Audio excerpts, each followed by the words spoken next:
Welcome to Democracy with Dungavat channel. Today, 23rd January 2025, we are going to discuss editorials from Business Standard. First article here, geopolitical and economic issue that will change because recently elected 47th President of United States of America, Donald Trump. So he assumed office recently. There will be change in relation between India and USA, how it was in Trump 1.0 and then how it is going to be Trump 2.0, what kind of strategies we need to follow. These things have been discussed in detail. So we will discuss and analyze this article. As several nations, they are navigating with significant disruptions and realignments, particularly in 2025. This year 2025, it is very crucial for global economics. Why? There is re-election of Donald Trump. He has brought re-emergence of global trade protectionist policies. It will create substantial volatility in international markets. When you protect your market, then all in the supply chain will be affected. If you see first term of Donald Trump, he mainly focused on America First policies. He implemented tariffs. He implemented even trade restrictions, even strict visa regulations that made a huge impact on several sectors. Information technology, textiles, pharmaceuticals. They are key drivers in India's gross domestic production and then even employment generation also. If Trump puts a lot of restriction on these sectors, it will dent our economic stature in the country.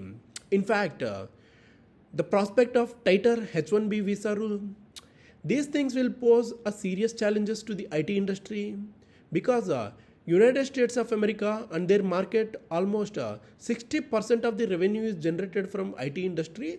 If you put huge regulation on H-1B visa rule, it will become a major issue. In addition, Trump always followed aggressive trade policies against basically China. It basically disrupted global supply chains. It created both challenges and opportunities for India in order to position as an alternative in manufacturing hub. But we need to understand one thing. These shifts, they increase uncertainty in trade flows. They impact investor confidence. Coupled with concerns over stronger US dollar leading capital outflow from India, Indian market, they have also reflected fear about potential economic and geopolitical repercussion because of the another Trump administration. How we need to compete and thrive? Historically, if you see US-China trade wars, they have been ripple effects on global markets. Indian exports, they faced indirect consequence of US-China tensions. For example, if you see heightened competition in the third markets, Chinese goods, they were diverted into other areas. Suppose they will dump in African markets, we will lose them. We will lose the competitive advantage that we were enjoying. If you see Southeast Asia, India's textile industry, this had to compete with Chinese exports because China redirected from United States of America market. This intensified price pressures, even forced Indian producers to adapt quickly to retain the market share. Our price cut will be go down and then we will be cut with our revenue share also. Despite all these challenges, the disruption in trade flows, this also create unique opportunities for India in order to position itself as alternative manufacturing destination. As many multinational corporations, they are seeking to diversify their supply chains in order to reduce dependency on China. India, this has become a key beneficiary. Government basically they have implemented one famous scheme called production linked incentive scheme. This has played a critical role in attracting global manufacturers. This PLI scheme, the main aim is to provide financial incentives for manufacturers in sectors like electronics, pharmaceuticals, automobiles. For example, if you see the scheme, production linked incentive scheme, this allocated about $25 billion across 13 key sectors. They aim at boosting domestic production and exports. This will align with broader Atmanirbhar Bharat, that means self-reliant India initiative. Under this PLI scheme, companies like Apple, Foxconn, Samsung, they have expanded their operations in India. These things signals growing investor confidence in the country's manufacturing potential. Another significant opportunity if you see India's ability to leverage its skilled labor force, even startup ecosystem, in order to attract investment in high value industries. For example, if you see India's IT service sector, this is steadily growing up in value chain with growing focus on emerging technologies. What are the emerging technologies? Artificial intelligence and blockchain. These things they will position India as a critical player in global knowledge economy. Even traditional sectors they will face kind of headwinds from protectionist policies. When you follow protectionist policies, this sector will be affected a lot. All of a sudden, you will put them in competition, and then they will lose business a lot. But you need to understand bigger picture. These gains they are not without risk. The broader global economic context this remains challenging because with United Nations projecting subdued global growth of 2.8% for 2025. So growth rate is not happening in that phase. Recently we have discussed several articles also. India's growth rate also remained at 5.5 percentage. So this is way below what we have planned. So this is cyclical in nature. It will come up soon. But we need to understand market in detail. Sluggish growth in advanced economy, strengthening of the US dollar. These things could reduce foreign direct investment inflows into emerging markets such as India. A stronger dollar, it also increases cost of imports. You have to pay a lot of money in order to import them. And then we are importing energy, raw material. This will put additional pressure on India's budget. Basically, it will increase balance of payment issue or trade deficit. Suppose say dollar is very costly. Suppose say $1 cost 80 rupees, $1 cost 70 rupees. When 70 rupees, with just 70 rupees, you can buy one pen of $1. But now $1 equal to 80 rupees, for example, then you need to pay 80 rupees. So unnecessarily 10 rupees we are paying. So we need to pay a lot of money. So now just bring this thought process to crude oil. When dollar becomes very costly in comparison to Indian rupee, then we have to pay a lot of money from our Indian exchequer. So this will put a lot of pressure on RBI also. What we need to do in a fragmented global order, what kind of diversification need to be followed? India faces potential challenge from Trump and Xi rapprochement because that could significantly reshape global trade landscape. China and USA, they are growing and then they are competing against each other. There are speculations about possible agreement involving increased Chinese imports of US agriculture and energy products. This will be a kind of concern for India because this deal could divert trade flows away from emerging economies. Closer US-China economic partnership, this could reinforce China's dominance in the global supply chains. It will undermine India's efforts to position itself as a viable alternative in manufacturing hub. This would weaken momentum behind China plus one strategy. Even this has been driving multinational corporations to diversify their manufacturing bases beyond China in post-pandemic world. So countries searching out of China. Now India has become destination, but if India couldn't position itself as manufacturing hub, then we may face a lot of issues in future. To mitigate the risk associated with shifting global trade dynamics, India is actively pursuing strategy of market diversification, even bilateral engagement also. If you see today, our foreign policy is at its peak, but market diversification we need to focus a lot. Strengthening trade agreements with Southeast Asia, Africa, Europe, this has become kind of central pillar in this approach. There are several initiatives that have been carried out by India. such as India European Union Trade and Technology Council. These things are designed to strengthen collaboration in critical areas including digital trade. India's participation in the Indo-Pacific Economic Framework IPEF. This highlights commitment to strengthening economic partnership. These partnership they reduce dependency on any single trade bloc.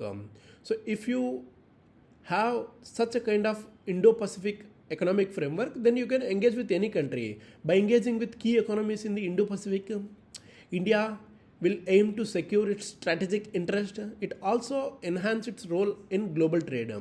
India also recalibrating its role with broader economic groupings such as BRICS, because BRICS is a bloc that is expanding through BRIC Plus initiative. By incorporating key energy producers such as United Arab Emirates, resource-rich nations like Iran, BRICS, this has strengthened its influence in global markets for critical resources including lithium and oil also. If you see China and Russia, they often frame BRIC as a counterbalance to Western dominance. India adopts kind of very practical approach. India leverages a bloc, that is BRIC bloc, for equitable global governance, also maintaining ties with Western economies also. Now, global economy, they are undergoing transformation in 2025. India's ability to navigate the complexities of trade wars, financial realignments, emerging blocs, this will be very pivotal. Strengthening bilateral trade agreements, diversifying export markets, championing institutional reforms, these are all essential components of a forward-looking strategy. India's geo-economic success, this will depend on ability to balance and collaboration with autonomy in rapidly changing this global landscape. How India will manage this will define India's strategic future. This is the article about. This is very good article. It has been written by Observer Research Foundation. They do a lot of research and then they bring the article. So from geopolitical point of view, this article is a good one. Next article we will discuss about Hindustan Unilever recently acquired 90% of the stake of Minimalist, basically beauty care brand, for almost 2,955 crores. We'll discuss this article in detail. Hindustan Unilever, they announced on Wednesday, they have definitive agreement to acquire 90.5% of the premium activities led beauty brand Minimalist through secondary buyouts. What do you mean by secondary buyouts? That is kind of pre-money enterprise value of almost 2,955. Secondary buyout means they will buy through some sort of agreements like with transaction documents. Several such arrangements will be there. So remaining 9.5%, this will be acquired from the founders in 2 years. This has been told by HUL. So this will mark another step in the transformation of journey in its beauty and well-being portfolio in the evolving and higher growth demand spaces. This transaction, this is expected to be completed by first quarter of the next financial year 2026. If you see Minimalist, it was founded in 2020 by Mohit Yadav and Rahul Yadav. Basically, Minimalist is a skincare brand. It is one of the fastest growing digital first brand that sits at the intersection of beauty and activities led science.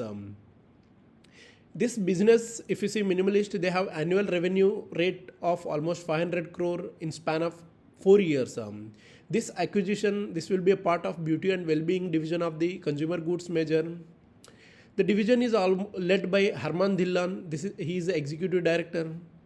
Current Minimalist team, it was led by Mohit and Rahul. This will continue to operate the business in collaboration with HUL. You need to understand many things. Minimalist, they has brand squarely placed in the attractive beauty segment. The brand is deeply rooted in product efficiency, even consumer love also. Over the next 5 years, even few years, they want to increase 900 basis points of portfolio shift in beauty and well-being. Minimalist is kind of brand that operates in the affluent and affluent plus segment. The masstige price of this point, this gives kind of tool to and arsenal in order to improve premium segment position within the beauty and well-being of the Unilever. HUL even gone into one more area, ice cream business. They want to put it as a listed entity.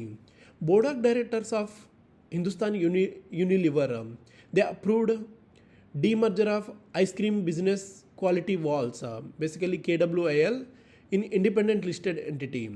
This demerger, this subject to statutory and regulatory approvals. One equity share of this KWIL, this will be allotted for every one equity share held in HUL. Now, KWIL brought out of HUL and then they are making separate entity. So, one share of HUL equal to one share of KWIL. So, upon demerger and listing of the KWIL, the entire shareholding of KWIL, this will be held directly by shareholder of HUL. If you see KWIL, this is a leading listed ice cream company in India with experienced management equipped with greater focus and flexibility to deploy strategies that are suitable to distinctive business models and market dynamics. So they want to realize full potential. Further, the business will be continued. It is to be equipped with portfolio, brand, innovation, expertise from the largest global ice cream business, and then it will enable to keep winning in global marketplace also. This demerger, this will also facilitate smooth transition for business as well as people also. Ice cream category for HUL is a high growth category with iconic brands like Quality Walls, Cornetto, Magnum. They are operating in attractive segment. So this demerger, this will unlock fair value of the HUL shareholders and give them kind of flexibility in order to stay invested in ice cream growth journey. This is the article about. Next article, we will discuss about Maruti. Now they are moving with electric vehicles, basically Vitara. So they have made a huge comments recently. So we'll discuss this article in detail. Maruti Suzuki India Limited, MSIL, while they are expanding the charging infrastructure and service network ahead of this electronic Vitara launch, Maruti Suzuki, they will introduce scheme allowing electric vehicles customers to lease petrol or strong hybrid cars for short periods in order to address about using electronic vehicles as a long city drives. This was told by executive officers of the Maruti. They even told they are conveying to the customer that they have nothing to worry about if they have electric vehicles at home. So you need to buy just one electric vehicle and leave all your problems to us. That's what they're telling. Basically, what is happening these days, whenever people have one car, they are buying electric car also. Suppose when they are in city, they will use this electric car. When they are out of city, they want to travel some long distances, then they will use petrol or diesel car. So in that case, when you are in city, it will be helpful because you will be saving fuel and then it will help a huge way. Today for most people, electric vehicle is not at all a first option. It is not even first vehicle at home. So people are buying two vehicles. So Maruti Suzuki, they are launching its first electric car, e-Vitara, with premium sport utility with almost some wheelbase of 2700 mm, and then it has a range over 500 kilometers also. Company, they will launch some 1500 existing service workshops in 1000 cities in order to handle these electric vehicles. They even set up fast chargers for every 5 to 10 kilometers in the top 100 cities. People may or may not be buying electric vehicles in the 1000 cities, but they want to be ready with their electric vehicle ready service workshop. This is also being done in order to help customers that electric vehicle can be primary car of the household. Even they mentioned that subscription service, if electric vehicle customers still they have concern. So if you bring subscription, then it will be useful. Customer anyway goes outside of the city for long trips just few times during a year. They are giving a solutions if you have any concern. If customer staying in Delhi, if he has to go to hills for a vacation, they can take petrol. They can take a petrol run or strong hybrid car like Ertiga from Maruti using leasing model. So your electric vehicle can stay at home in Delhi, but you can enjoy the hills using these listed vehicles. So this is kind of subscription policy. He even clarified electric vehicle customers, they will only pay for the days they use the petrol run or strong hybrid car. They want to instill confidence. You do not need two vehicles in your home.